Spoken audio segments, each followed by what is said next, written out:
Hi everyone, just getting ready to cook here in my kitchen at home. I thought I would do a demonstration for you of the quick bread that you're going to be making in school this week, this coming week. We're going to be making something called French breakfast puffs, and it's an example of a quick bread. While I'm teaching you how to make the recipe, we're also going to be going over how to measure correctly and how to mise en place. Mise en place is a French word. It actually means to set up. So before we start, we're going to measure everything out in little containers and bowls.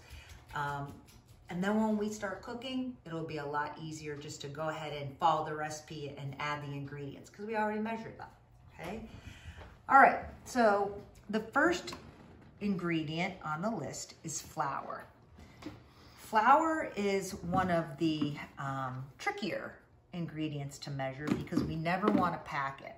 Now, I already put 2 cups of flour into this bowl. This is going to be my mise en place bowl of flour. There's 2 cups in here. So I'm going to show you how to measure out the third one because we need 3 cups for our French breakfast puffs. I'm going to take a spoon from my drawer, okay, and I'm going to very lightly put the flour into my dry measuring cup. This is a 1 cup dry measuring cup. All right, so I'm measuring it in nice and gently. This is regular all-purpose flour that this recipe calls for. I'm going to use the back of this butter knife to level off the flour nice and evenly. Okay, so there is my mise en place. My flour's all set. I'm going to just put it right over there. Okay, the next thing, and I'm done with the flour now. The next thing we're going to measure out is baking powder. The recipe calls for baking powder. This is what the leavening agent for this quick bread recipe is. You can also use, in some recipes, that calls for baking soda. Sometimes it calls for a combination of both. These are what make quick breads rise. But for today, this recipe is only asking us to use baking powder. The recipe says that we need 3 teaspoons. Okay, so let me show you a set of measuring spoons. This is a tablespoon, the biggest one. Okay, the next size is a teaspoon. We have a 1/2 teaspoon and we have a 1/4 teaspoon. Now, 3 of these teaspoons equals one of this 1 tablespoon. So some recipes will say 3 teaspoons, but really if you can just use 1 tablespoon, that's going to save you some time. Now, I'm going to use my favorite measuring spoon that I happen to have at home. All right, isn't that pretty? This end is a teaspoon, this end is a tablespoon. So here's the way you measure baking powder. You're going to take your measuring spoon, you're going to put it right into the baking powder, and look at that. There's a little leveler built right in, this little ledge here.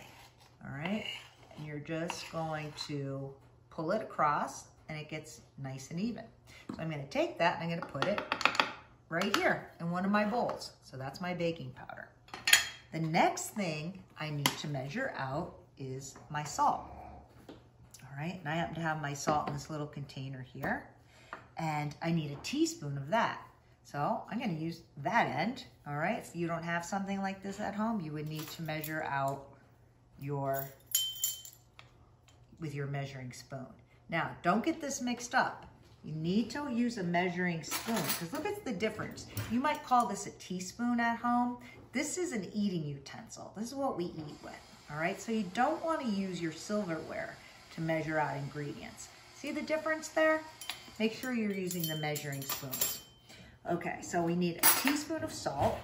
Take my spoon, go right in there. All right, you can take the back of the knife again if it doesn't look level. All right, because we want it exact.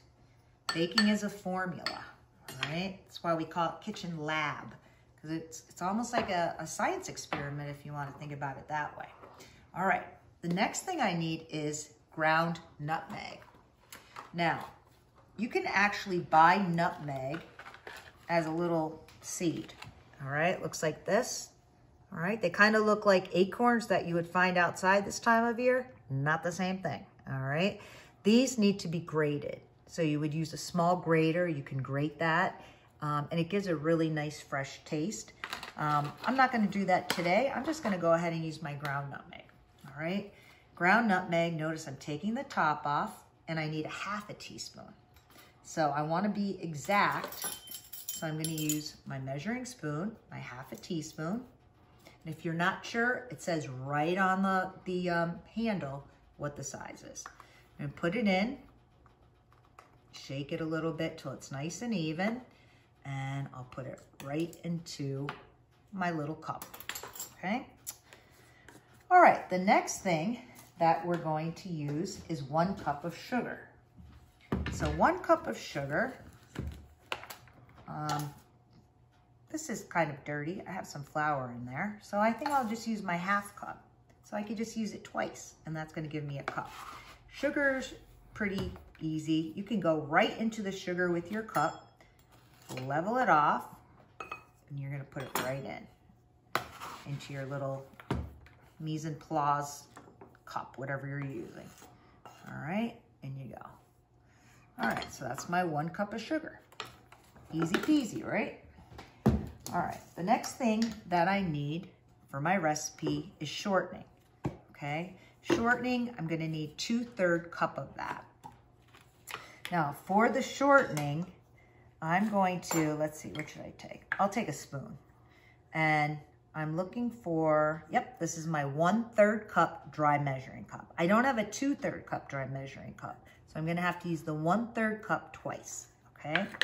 So I'm gonna take some of this shortening and press it in, just like that. All right, and then I'm gonna take it and put it into here.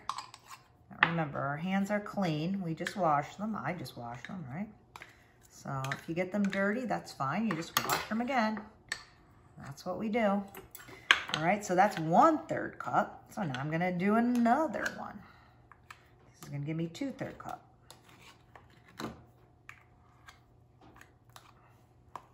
Fill it all the way, take it out. Get every bit of it. We want it to be nice and measured correctly. All right, throw these in the sink. Okay, there's my shortening. And then the next thing I need is 2 eggs. Now, when you use eggs in recipes, it doesn't matter if they're brown or white, but the thing is you want them to be large. And you can't tell just by looking at it. You know, you have to buy it in the carton at the store, or if you have chickens, there's actually a way you can look it up and measure out the white and the yolk, and it will tell you if it's a large egg or not. All right, so that's how it's determined, the weight of the white and the yolk. And in the grocery store, they already do it for you. But if you have chickens at home, you might have to crack an egg open and actually measure it out. All right, so when we crack our eggs, all right, our large eggs, I like to do it on a flat surface. Give it a little crack, open it up, let it pour right into your custard cup. If I were to get a shell in here, I could use the other half of the eggshell. It will act like a magnet almost to itself. If you try to use your finger, it's very hard to get on that shell. Another thing you can do is take a piece of paper towel, wrap it around your finger, and your finger will get right on that shell very easily. Okay, so there's 1 egg. I need 2 eggs. All right, I want to use a different custard cup, because what if I crack this egg in here and I discover it's not a good egg? Something's wrong with it. All right, so that one's good, and do another one. Okay, open it up, pour it in. No shells today. Yay. All right, there's my other egg. We also need 1 cup of milk in our recipe. This is a liquid measuring cup. One side's metric, the other side is in ounces and cups. All right, so we're gonna measure out 1 cup of milk. And when we pour our milk in, I'm just using whole milk. You can use skim milk. You can use any kind of milk you want. If you like almond milk at home, I'm sure that would be okay too. All right, the milk adds a little richness, but whatever you use, you're gonna put your cup on a flat surface and you're going to measure it at eye level. All right, and you can see where the line is. That's 1 cup, perfect. All right, you don't want to measure it like this. All right, always flat at eye level. Okay, so I think we are ready. We have all of our ingredients measured out. So now comes the fun part. We can get cooking. So the recipe says that I should mix the flour. There's our flour. I'm gonna put in our 1 tablespoon of baking powder. I'm gonna put in the salt. And I'm gonna put in the nutmeg. All right. And what I like to do with my wire whisk is just give it a little mix. So all of that's nicely incorporated. Okay. Now, the next thing, we need to cream together our sugar and our shortening. And for this, we're gonna use our stand mixers, okay? So make sure your bowl is locked in place. We're using the paddle attachment. We're gonna put our sugar in. And then we're gonna put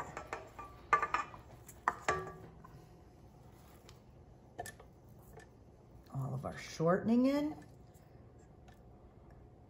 And I'm using my favorite rubber scraper for this. It says, keep calm and bake on, okay? So I'm gonna put this down, lock my mixer stand into place, put it on about 4, okay, till it gets incorporated. And this is a very important step. This step takes about 1 to 2 minutes. You're gonna cream things like shortening and sugar or butter and sugar. And this makes the ingredients nice and fluffy. That's what you want it to look like. You want it to be nice and fluffy in there. All right.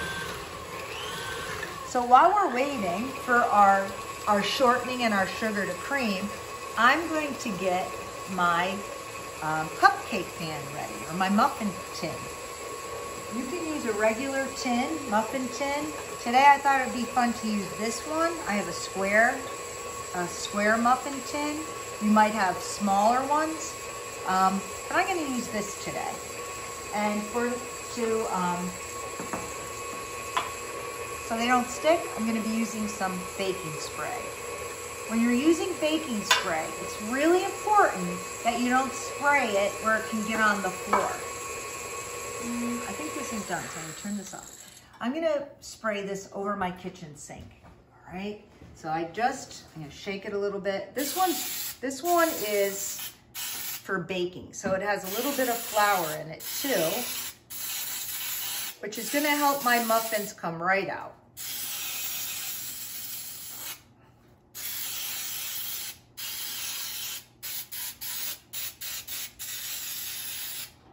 Okay, that looks good.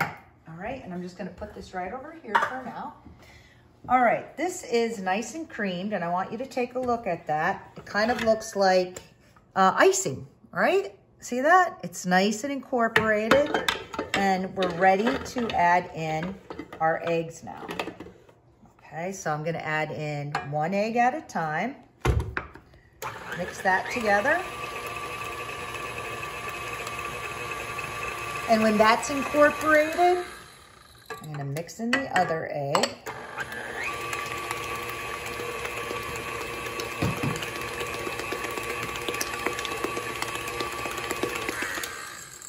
Okay, I'm gonna lift this up, and I'm gonna clean the sides. With my rubber scraper, push down the sides. All right. Give it another stir, just so it's incorporated. All right, this is looking really good. Didn't take long at all, right? 10 seconds to get it all incorporated. Now the recipe tells me, all right, that I need to add in my flour mixture next. So I'm gonna add in my flour. It says a little bit. Mix this together.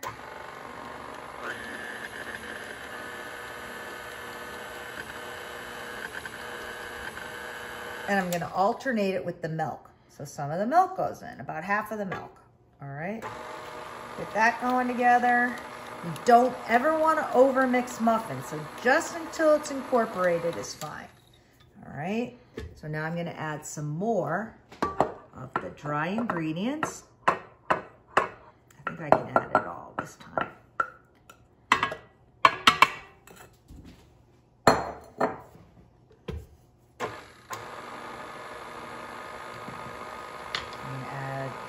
Let that get together. I'm gonna add in the milk. It's almost there. That is good. I'm not gonna do any more than that. Okay, so you don't have to beat it for like 3 or 4 minutes. You're just beating it, mixing it up. You could actually do it by hand too. The mixer saves us so much time, doesn't it? Take it out, clean the bowl a little. All right, just gonna move this out of the way. Clean up my area a little. I'm gonna show you how I put the mixture in. I like to take a little measuring cup like this. All right, fill it. These have to be filled 2/3 of the way full. All right, this just helps me to get it in there. I put one in each one.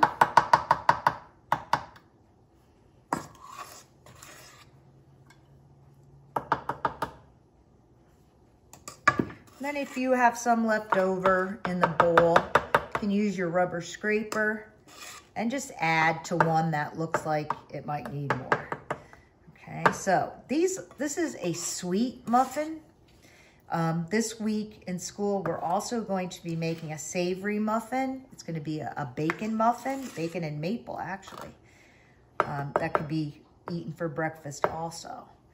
So stay tuned because I'll be doing that lab at home too. All right, I think this way it's gonna save us a lot of time, because I won't have to demonstrate in school. You could just come right in and get to work and you'll know what we're doing, right? Okay, we're getting to the end of this. So I'm gonna take my spatula. All right. Put a little more in here. I'm gonna put a little more in here. All right, this is ready to go. Sometimes I like to take my paper towel, just clean up the tops, because that saves me some cleanup later on. Okay, they are ready to go in the oven. So I'm gonna put them in. It's a 350-degree oven. The timer says, the timing amount, it says to put them in for 20 to 25 minutes. I'm always going to go with the lower time because they might be ready in 20 minutes, okay? If not, you can always add more time. So if the directions give you 2 times, make sure you go with the lower one. You can always add time. Okay, so this is what they look like when they come out. I made some earlier, and now comes the part where we need to add the butter and the sugar and the cinnamon mixture. All right, so we're gonna mise en place again.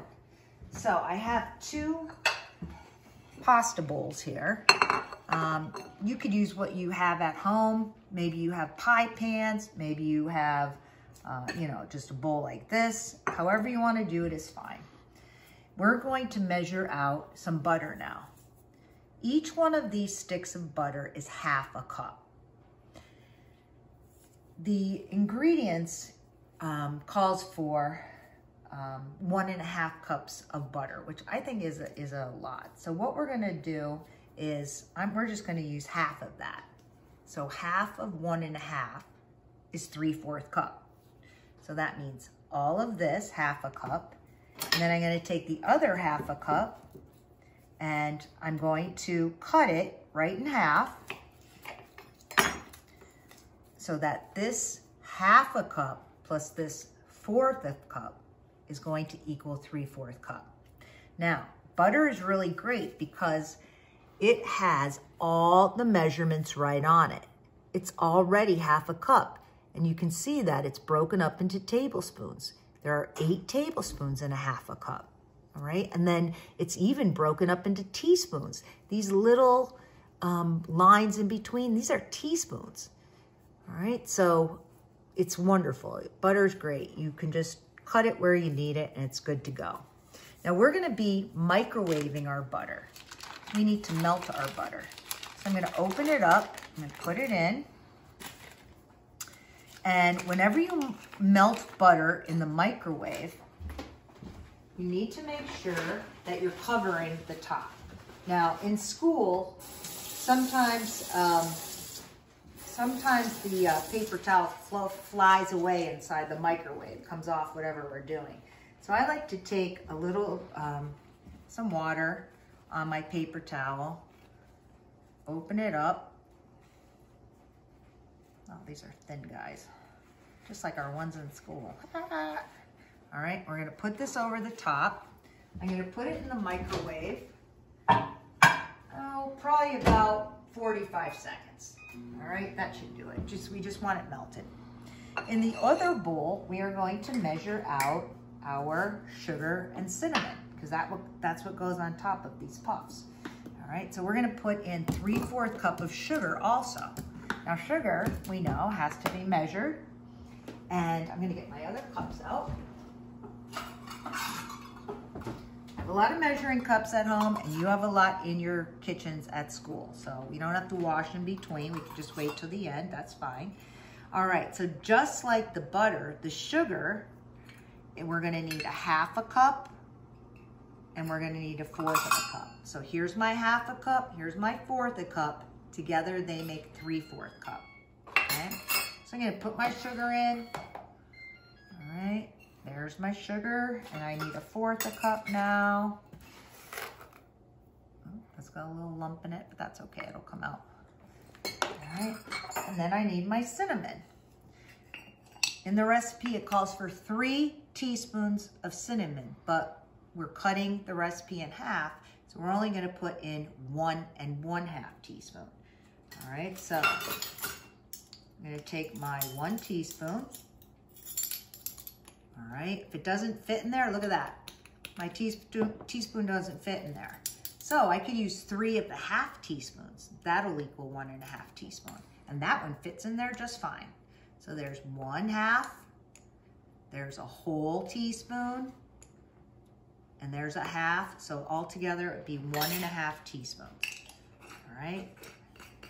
So then I'm just gonna take a spoon. I'm gonna take my mixing spoon, or my measuring spoon rather,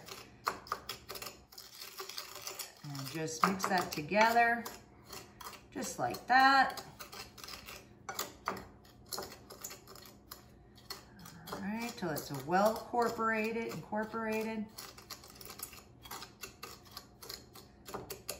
Sometimes sugar gets little lumps in it. You just can break them up in there. That's no problem at all. All right, so there we go. I'm gonna get my butter. So here's my butter. It's all melted, and my microwave oven stayed nice and clean inside because that butter didn't splatter everywhere. So now is the part where we're gonna add our topping. I'm gonna make myself a little assembly line here. It's gonna be my serving plate. So I'm gonna take my muffin, all right? I'm gonna cover it in melted butter, and then I'm gonna roll it in that sugar and cinnamon, okay? These need to be eaten warm. They taste best when they're warm. Okay, so there's one. All right, I'm only gonna do a couple of these so you can see what it looks like. Now, if you wanted to, you can just do the top. All right, but these taste really, really good. All right, I'll do one more.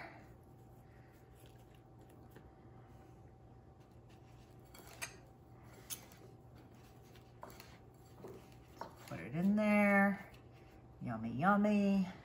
Okay, and there you have it, our French breakfast puffs.